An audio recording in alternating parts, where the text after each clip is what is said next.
আজি আমি বিশেষকৈ আপোনালোকে গম পাইছেনে নাই যোৱাকালিৰ যোনটো অৰুণোদয় 3.0 লঞ্চ প্ৰগ্ৰাম আছিলে ভেটেনেৰী ফিল্ডত খানাপাৰাত তাত মুখ্যমন্ত্ৰী মহোদয়ে কৈছে যে কংগ্ৰেছৰ মানুহবোৰ যোনবোৰ আছে কংগ্ৰেছৰ মানুহবোৰে মাকৰ পেটৰ পৰা জন্ম লৈছেনে নাইবা বুলি কৈছে। তেওঁ কি ক'ব বিচাৰিছে যে বাৰে বাৰে তেওঁ এবাৰ নহয় দুবাৰ নহয় বাৰে বাৰে তেওঁ ইমান ডেৰিগেটৰী ৱৰ্ডছ কেলে তেওঁ ইউজ কৰে। বাৰে বাৰে তেওঁ এই এবাৰ এইটোত কৈছে যে তেওঁ যে আমাৰ মাৰ ওপৰত তেওঁ আজি কথা ওলাইছে। চ' তেওঁ কোন হয় আমাৰ মাৰ আমাৰ কংগ্ৰেছৰ যিমান মানুহ আছে আমাৰ মাৰ ওপৰত কুৱেশ্যন উঠোৱা তেওঁ কোন হয়, তেওঁ কোনে ৰাইট দিছে। তেওঁ এটা কনষ্টিটিউশ্যনেল পষ্টত আছে। আপুনি সেইটো মৰ্যাদাৰ মাজত থাকক, আপুনি সেইটো মতে আপুনি কথা কওক। আপোনাক কথা ক'বলৈ আমি কোনো কিবা কৰা নাই, হাক দিয়া নাই, আপোনালোকে কওক যি ক'ব আছে। কিন্তু এইবোৰ কথাত আপুনি যে এই মা লৈ আনে, মহিলা লৈ আনে, এইটো লৈ আনে সেইটো লৈ আনে, এইটো আপোনাক মানে শোভা নিদিয়ে এইটো বস্তুটো। আপুনি যে এইবোৰ কথা এনেকৈ যে ৱৰ্ডছ ইউজ কৰে চিফ মিনিষ্টাৰ এজন হৈ পিনি, এইটো ভেৰি ইটছ আনএক্সেপ্টেবল আৰু মানে ভেৰি কণ্ডেমিং হয়। তেওঁ এইটো পজিশ্যনত থাকি তেওঁ আৰু বেছি জানিব লাগে, আমি সেইটো ভাবোঁ। তাৰপিছত এইটো ফাৰ্ষ্ট ইনষ্টেঞ্চ নহয় য'ত তেওঁ মুখ্যমন্ত্ৰী হিচাপে যে তেওঁ যে এই মহিলাক যে অপমান কৰিছে। এতিয়া এইটোততো তেওঁ কৈছে যে আমাৰ বাৰ্থৰ ওপৰত তেওঁ কুৱেশ্যন উঠাইছে। আমাৰ মায়ে বা আমাক জন্ম দিছে নে নাই বুলি তেওঁ তেনেকৈ ক'ব পাৰিছে। আমাৰ মাক অপমান কৰিছে। তেনেকৈ তেওঁ যদি কংগ্ৰেছীক অপমান কৰিছে, তেওঁ নিজে দেখোন 22 ইয়াৰ্ছ ধৰি পিনি কংগ্ৰেছী আছিলে। তেতিয়াতো তেওঁৰ মায়ে তেওঁক জন্ম দিছে। তো তেনেহ'লে কি তেওঁ নিজৰ মাককো গালি পাৰিছে নেকি তেওঁ তেনেকৈ কৈ পিনি? কি ক'ব বিচাৰিছে তেওঁ? তো সেইটো কাৰণে আমি এই বস্তুটো কণ্ডেম কৰিছোঁ। আৰু ফাৰ্ষ্ট ইনষ্টেঞ্চ নহয় য'ত তেওঁ মহিলাবোৰক এনেকৈ টাৰ্গেট কৰিছে। এই লাষ্ট পঞ্চায়ত ইলেকশ্যন সময়তো দেখিছোঁ আমি, তেতিয়াও তেওঁ কৈছে যে মহিলাবোৰে কম্প্ৰমাইজ কৰে টু গেট জবছ, তেনেকৈ কৈছে।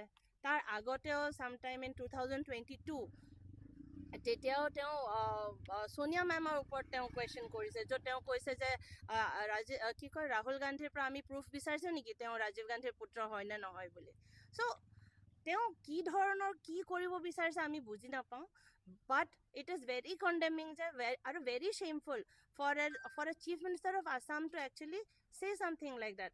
আমি in 42 years of my life in being in Assam, I have not come across এনেকৈ এজন মই মুখ্যমন্ত্ৰী দেখা নাই, বা দেশতে কোনো ষ্টেটৰ মুখ্যমন্ত্ৰীক দেখা নাই যোনে ইমান চিপ ডেৰগ্ৰেটৰী ৱৰ্ডছ ইউজ কৰে ৰিগাৰ্ডিং মহিলা।